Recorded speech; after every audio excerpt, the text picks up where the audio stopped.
Hola Mis Amores, welcome back to my channel. So a little disclaimer, I am a little under the weather. Well, not under the weather, but I'm getting over my allergies. I'm assuming we're in allergy season. Because I'm sure you can hear it in my voice, but it's mostly all nasal, like it's all of my nasal glands that are stuffy. It's super annoying because I feel like I can't really talk for so long because after a while I start coughing. I'm going to try my best to answer these questions accordingly. Most likely going to be a two-part video because there's a lot of questions that you guys asked me on Instagram, on Snapchat, and Facebook. So bear with me. I'm sorry again about my voice and I sound nasally, but we'll get through it. So first question. How did you come up with Livy? I love it. It's very creative and it fits you. Thank you, doll. So the way I came up with Livy, it's in my name. My name is Olivia, and the way I came up with Livy is I don't remember. I think it was a friend of mine at the time who gave me the nickname, and I was like, "How did you come up with that?" And then she's like, "It's in your name." And then she's like, "If you take off the O and you take out the A, you literally get Livy." If you write out Olivia, I'm gonna write it out on the screen. If you write out Olivia and you remove the O and the A, you literally get Livy. And then the reason how I came up with my handle for Instagram, I was looking for something that had I wanted something to say Livy in it. I didn't want to write my whole name Olivia, just because I thought that Livy was such a pretty name, and I also wanted to incorporate that I have green eyes. Out of nowhere, I thought of Green Eyes Livy, and I was like, that's perfect. Look who made a cameo, my son Romeo.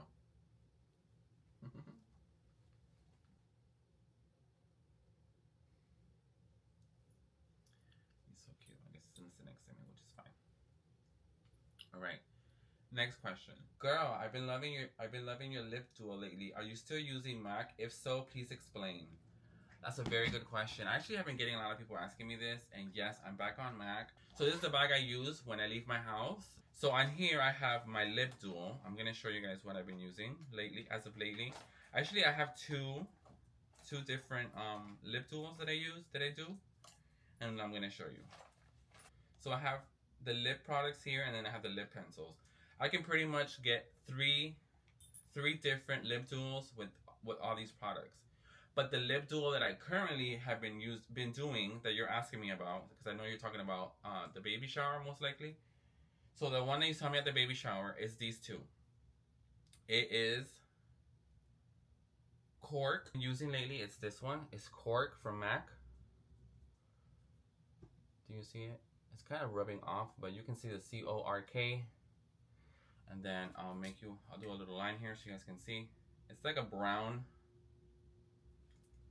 it's a brown lip liner, see it? And the lip color is called Creme Cup, which is 832. And it looks like this. It's like a nude. It's like a nude pink. And you know I like my pink. And it looks like that. So I use the lip liner, which is this one, which is Cork, and then I use Creme Cup number 832, I believe. What I do is I'll align my lips with the pencil, with Cork, with the lip liner, Cork. Then I have this brush. You see it? You can kind of see it's like it has lipstick on it. I don't know where this eye brush is from. I think this eye brush.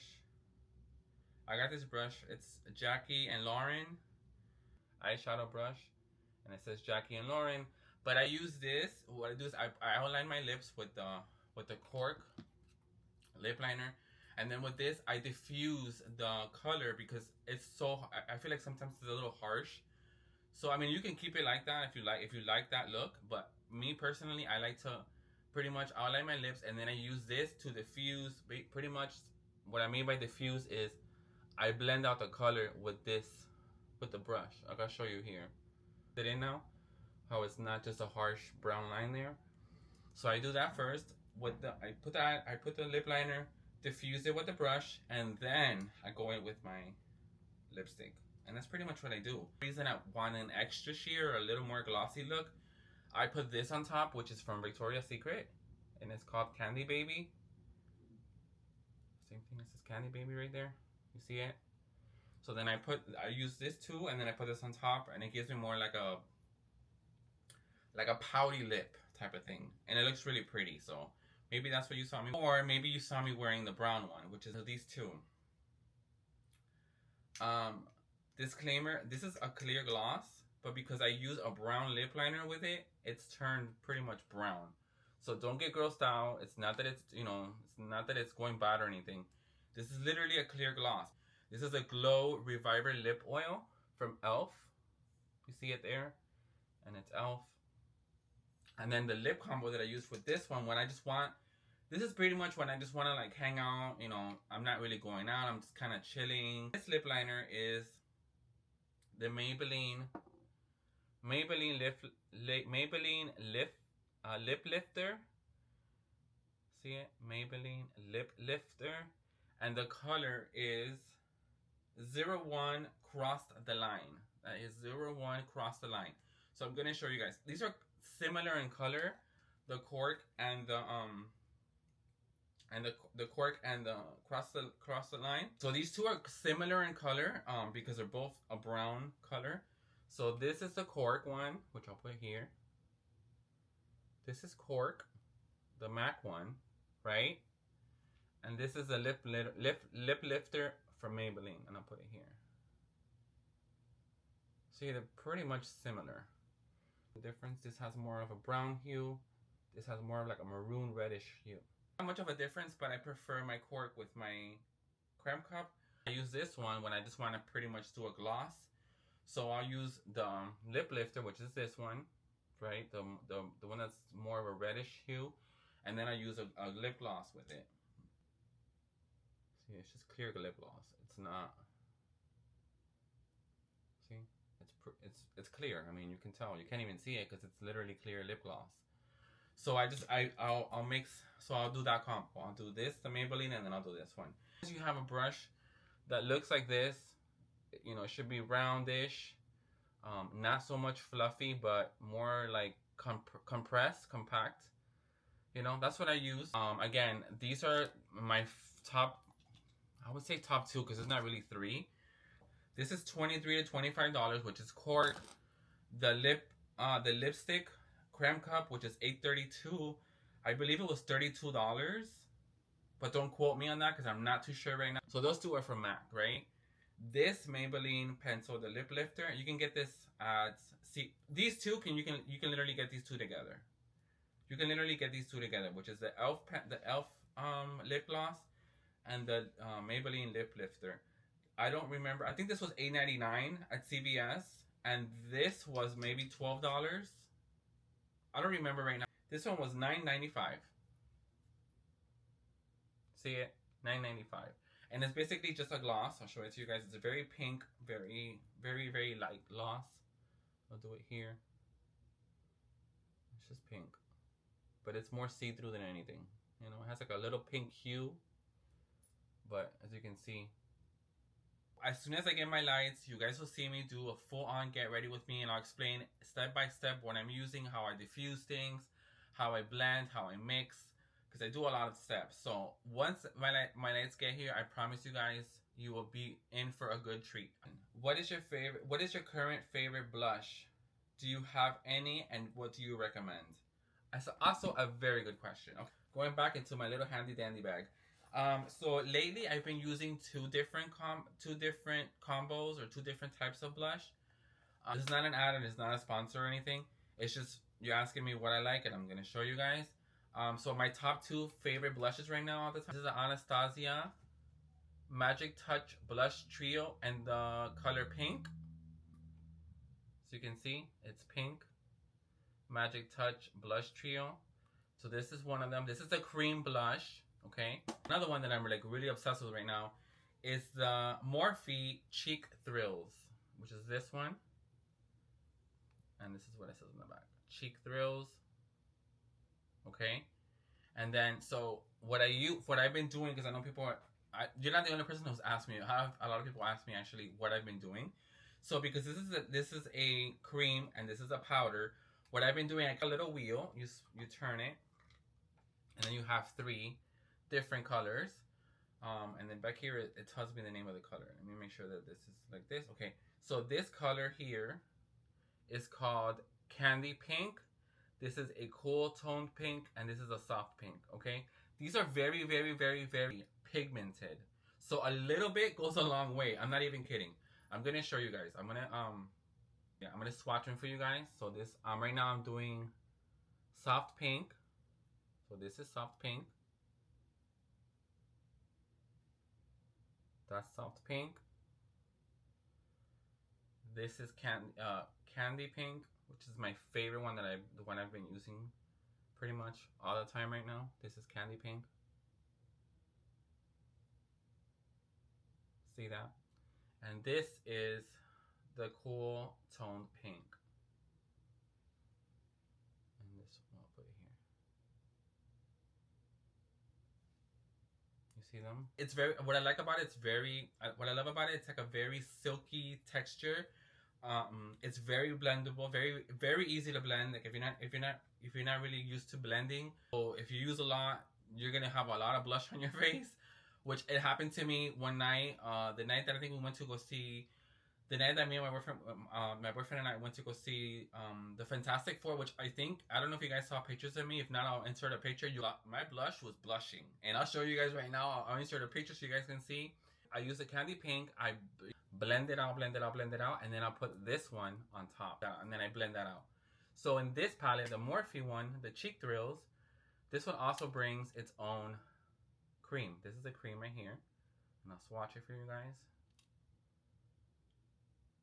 See, it's like more like a fuchsia pink-ish. It's more like a fuchsia.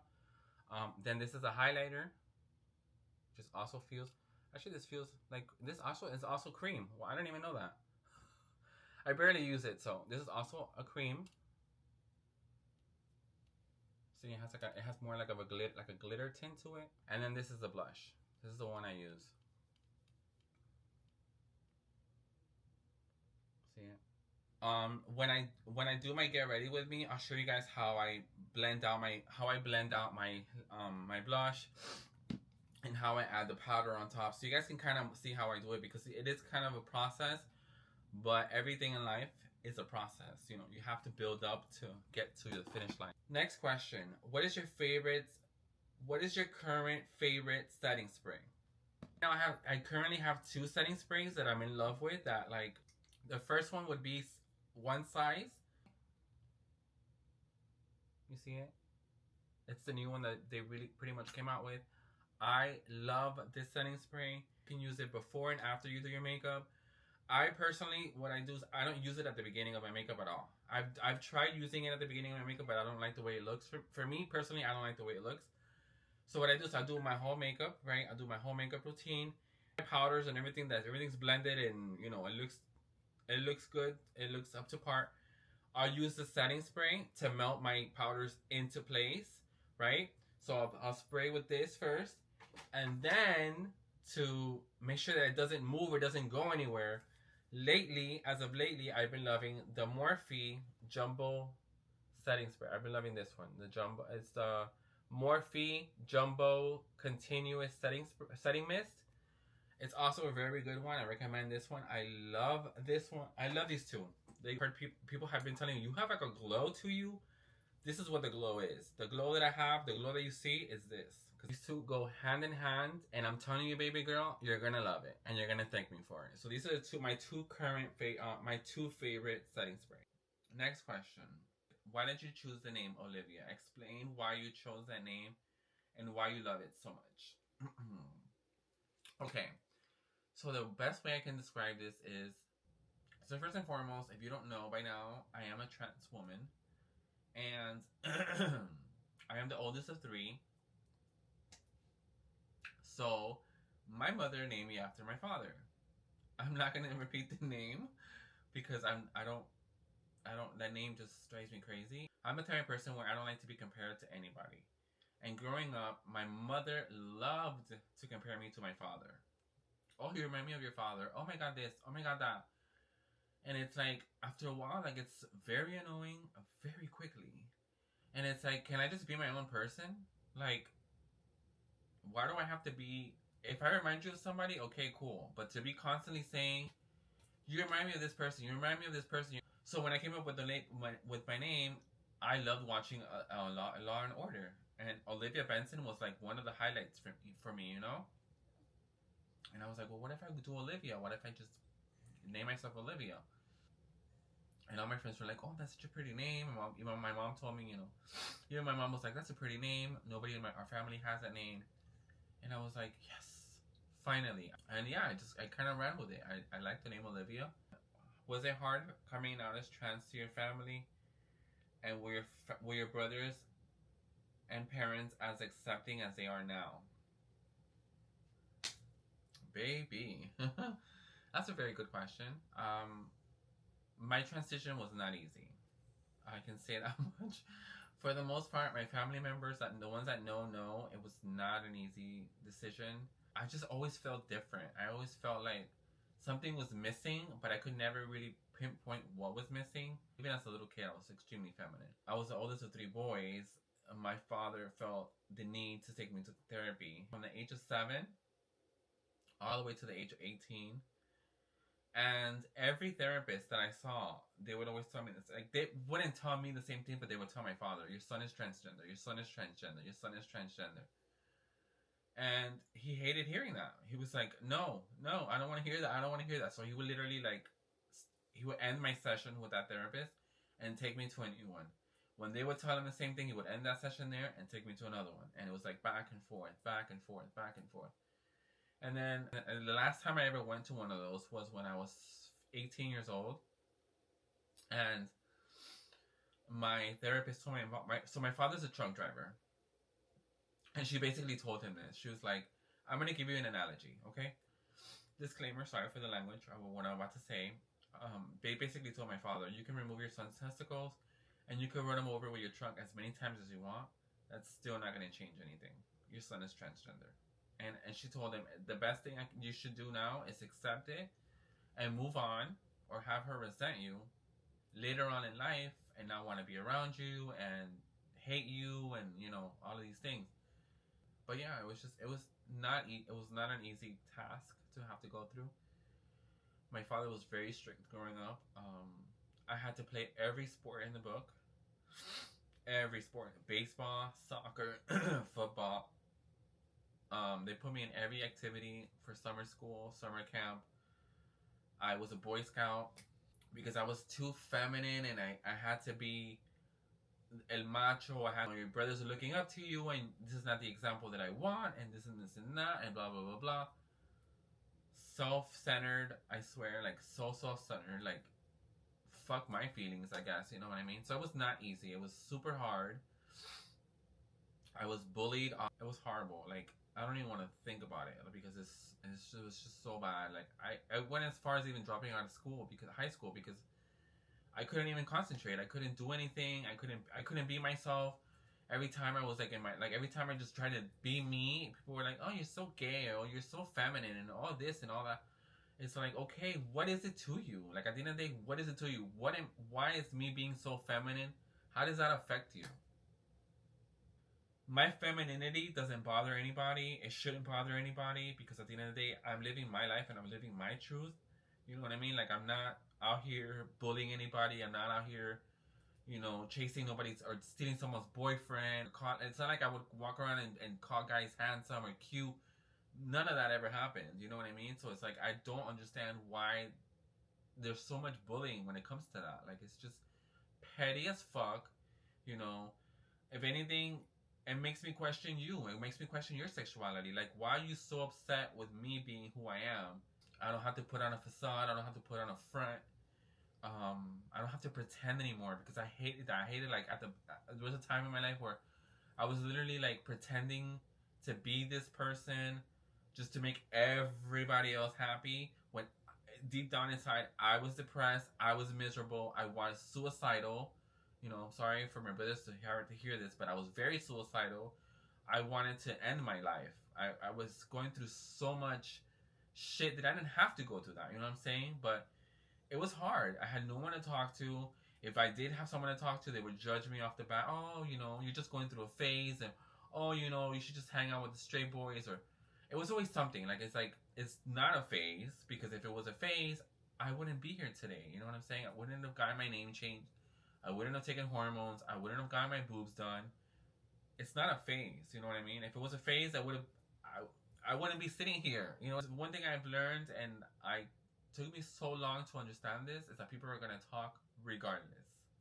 Whether you're sweet or bitter, whether you're good or bad, people are always gonna talk. They're always gonna find something to talk about. Hey, by all means, do what you gotta do. Do what makes you happy. Do what helps you sleep at night.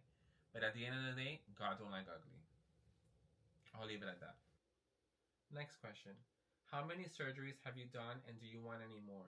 I do want to get my BBL eventually, and I want to do my nose. I just want to get it, get rid of the bump I have. You can't really see right now, but if I turn to the side, you'll see. And I don't even want to show you because I don't even like it. So yeah, all I've done so far are my boobs. I haven't done anything else. Next question. Do you have a trans mom? And if so, is she going to be on your vlogs? And yes, I do have a trans mom, and yes, I plan on having her on my channel. I just kind of have to figure out when we can get together, because I live in Miami and she lives in Fort Lauderdale. So I have to kind of see when our schedules can meet, when our schedules can clear up, so we can meet up with each other. But I think you guys are gonna love her. She's a riot. I've already spoken to her about it. She's agreed to it. She really does want to come on the channel. Maybe she can do my makeup and I can do hers, or talk about our experiences as trans women, you know, because you guys can hear from another perspective. But yeah, I do have a trans mother, and hopefully soon enough I'll have her on the channel.